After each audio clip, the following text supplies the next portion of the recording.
ओम शांति। आइए सुनते हैं 14 जून 2024 की शिव बाबा की ज्ञान मुरली और ईश्वरीय महावाक्य के। आज परमपिता परमात्मा शिव बाबा ने कहा, मेरे मीठे बच्चे, प्यारे रूहानी बच्चों, तुम्हें चलते फिरते उठते बैठते तुम स्टूडेंट के किस्मत रहनी चाहिए।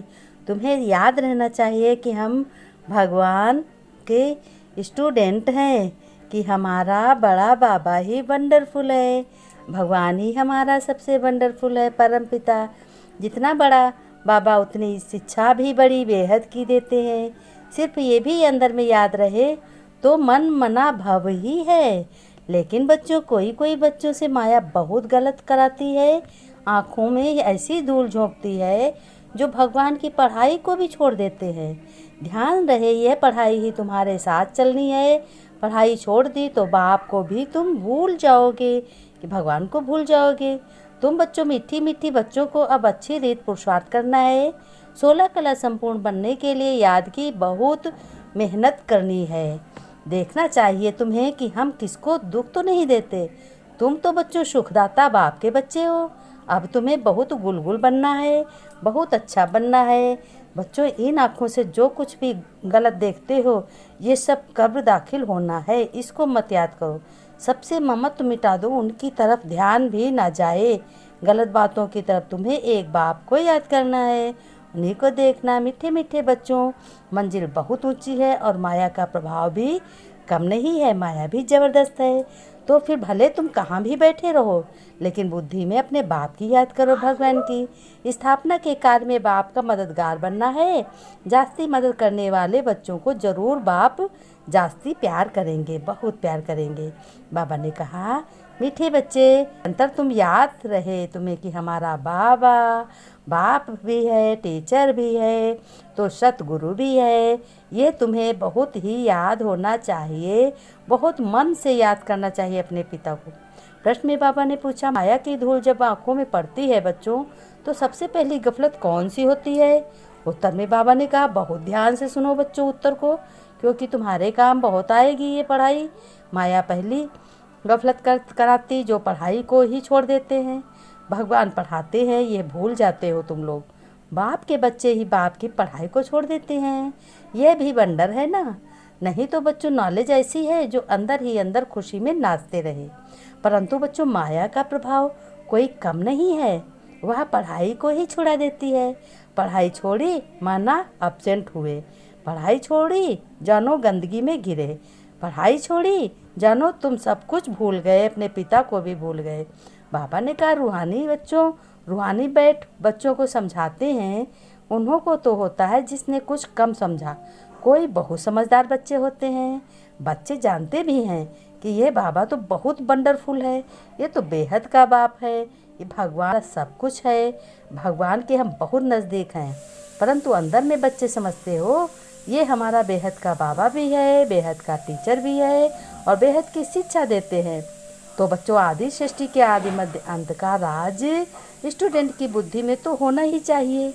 फिर बाबा ने कहा, साथ में ज़रूर ले जाएंगे। बाप जानते हैं ये पुरानी चीची दुनिया है, अब इनसे अपने बच्चों को मुझे बचाना है। कहाँ घर है? जैसे कन्या की शादी होती है तो ससुर घर वाले आकर कन्या को अपने घर ले जाते हैं। अभी तुम यहाँ बैठे हो। बाबा समझाते हैं बच्चों को अंदर में ज़रूर आता होगा कि हमारा बेहद का बाप भी है, बेहद की शिक्षा भी देते हैं। जितना बड़ा बाबा उतनी भी शिक्षा। आदि रचना के आदि मध्य अंत का राज बाप समझाते हैं, बच्चों की बुद्धि में समझाते। बाबा ने कहा, कोई पूछे तो ऐसे वंडरफुल बातें तुम उनको सुनाओ कि हमारा बेहद का खेल है, हमारा बेहद का बाप है भगवान, अथाह चीज़ देते हैं। बेहद के बाप से हम बेहद की बादशाही लेते हैं और उनको ही याद करते हैं। उनसे ही सारे संबंध हम जोड़ते हैं। हर मुसीबत में, हर सुख में उनको, दुख और सुख में उनको याद करते हैं। हम ही मालिक थे और हम ही उनको याद करके बैकुंठ में जाएंगे और मुझे ही बैकुंठ की बादशाही मिलेगी। श्री कृष्ण नई दुनिया का मालिक था, ऐसे ही हम भी इस पढ़ाई को पढ़ करके नई दुनिया में जाएंगे और नई दुनिया का सुख और आनंद लेंगे। बाबा मुझे इस काबिल बना रहा है। झट से बोलो, अब पुरानी दुनिया है, इसके बाद में नई दुनिया ज़रूर बनेगी, सबको बताओ। अब बाबा ने कहा तुम्हारी बुद्धि में क्लियर होना चाहिए। अब तुम्हारी लात नर्क की तरफ और मुंह तुम्हारा स्वर्ग की तरफ, वही याद रहता है। ऐसे याद करते करते अंतमति सोगति हो जाएगी। अच्छी अच्छी बातें मन में धारण करो और सिमरण करो, जिनका सिमरण करना चाहिए। धारणा में बाबा ने कहा तुम्हें धारणा में क्या करना है, इन आँखों से जो कुछ देखते हो उनसे ममत मिटाना, एक बाप को ही देखना है, भगवान को, उनके साथ रहना है और बुद्धि से, और बाकी अपने कर्म करते रहो। घर गृहस्थ में रहते हुए वृत्ति को शुद्ध बनाने के लिए छीछी शरीर की तरफ जरा भी बुद्धि ना जाए, छीछी बातों की तरफ जरा भी बुद्धि ना जाए। बाप जो न्यारी और सत्य नॉलेज सुनाते हैं वह अच्छी तरह से तुमको पढ़नी है और पढ़ानी है। पढ़ाई कभी भी मिस नहीं करनी है। वरदान में बाबा ने कहा शांति की शक्ति के प्रयोग द्वारा हर कार्य में सहज सफलता प्राप्त करने वाले प्रयोगी आत्मा भव। विस्तार में बाबा ने बताया अब समय के परिवर्तन प्रमाण शांति की शक्ति के साधन प्रयोग में लाकर प्रयोगी आत्मा बनो बच्चों। जैसे तुम्हें क्या करना है, जैसे शक्ति के साधन का प्रयोग में वाणी द्वारा अपनी आत्माओं से स्नेह के सहयोग की भावना उत्पन्न करते हो, ऐसे शुभ भावना स्नेह की भावना की स्थिति में स्थित हो।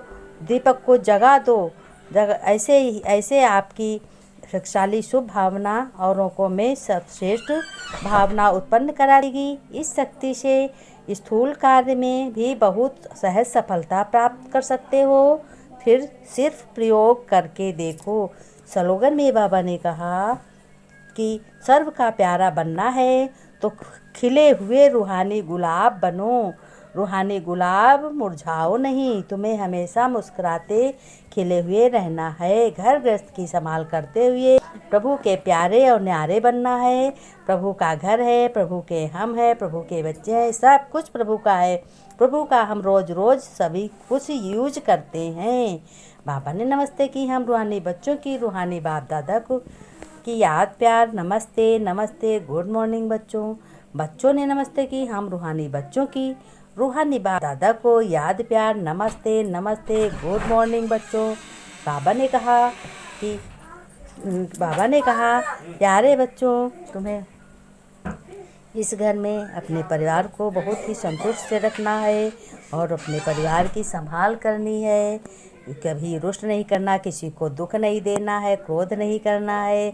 अब फरिश्ता अर्थात जिसका एक बाप के सिवाय अन्य आत्माओं से कोई रिश्ता नहीं। ओम शांति बच्चों, फरिश्ता ओम शांति।